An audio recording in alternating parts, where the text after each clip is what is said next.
Hey guys, Mr. Kern here. This week's video, I'll be showing you guys how to take this rig that I gave you guys and do some posing with it.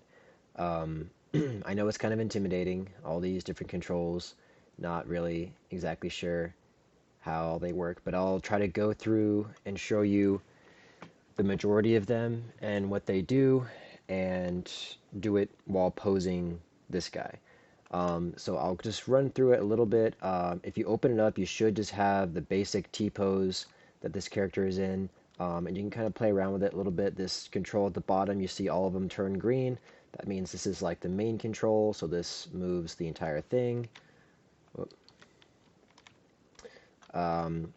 you want to move the feet, you can zoom in, grab this guy. And so how the feet and the hands work for this one is it's think of it as like there's like a line going down for the bone, and you can pick the feet up, and there's like a break in the line that goes towards these controls here. So this actually controls the direction of the knee. So these little things here, and the same thing for the hands. If you were to bring this in here, this controls the elbow. And do all that. Um, so yeah, and then this is called a toe shape curve, and what this does is if you rotate it, it rotates it around the toe.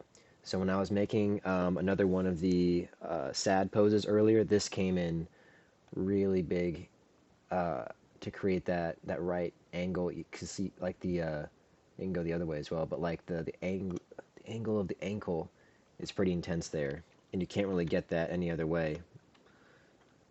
Well, you can with this one, but the knee doesn't really follow as much. Uh, so those are those. This is the hips. Can bring those down, up, and then some of these. This is more for changing the pivot of the hips. You can also use this as sort of a squash and stretch for the character, which is kind of cool. This is the spine back here. You can use this to rotate the character any which way. This is the top of the spine for it's really just like the shoulders. You can kind of use to pivot one way or another. This is the clavicle. You can use these basically another shoulder. This kind of just is the shoulders holistically, while this is like the shoulders individually. But yeah, let's say you wanted to raise the hand like up here. You would use this to kind of follow along with that and put the shoulder at a higher position, if that makes sense. Then you would obviously fix the elbow. Yeah, do all that good stuff. You can go in and change the position of the fingers.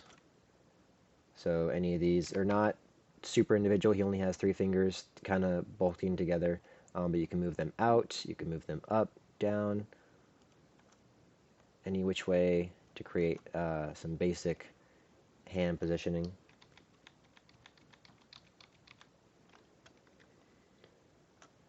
And then I guess for some of you guys, if you wanted to check it out, there is something called the IKFK switch.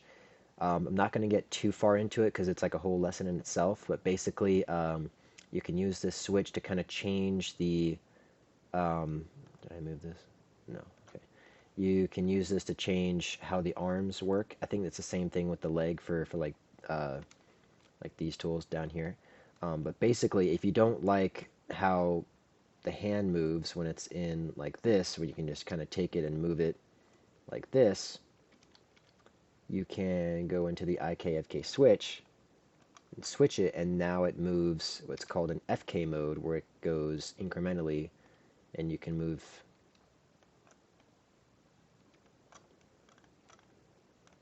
just kind of like this instead of it, because you can't move the hand just by itself, and then the elbow and shoulder kind of follow with it. It's all individually. So it's really whatever you want to do. I think IK is a lot easier for when you're starting out, so I would just keep it as is, but if you want to explore different other avenues, you're more than welcome to. This is the neck control, and then the head. And I think that's about it. Yeah, those are all the basic controls. Um, so yeah, that's just kind of a quick run through of what all the different controls do. But I think I'll make a separate video here posing out this guy. Just wanted to give you a good rundown of what all the different controls do. But yeah, I'll go ahead and get that next video for you guys and kind of show you the capabilities of what all the controls can do.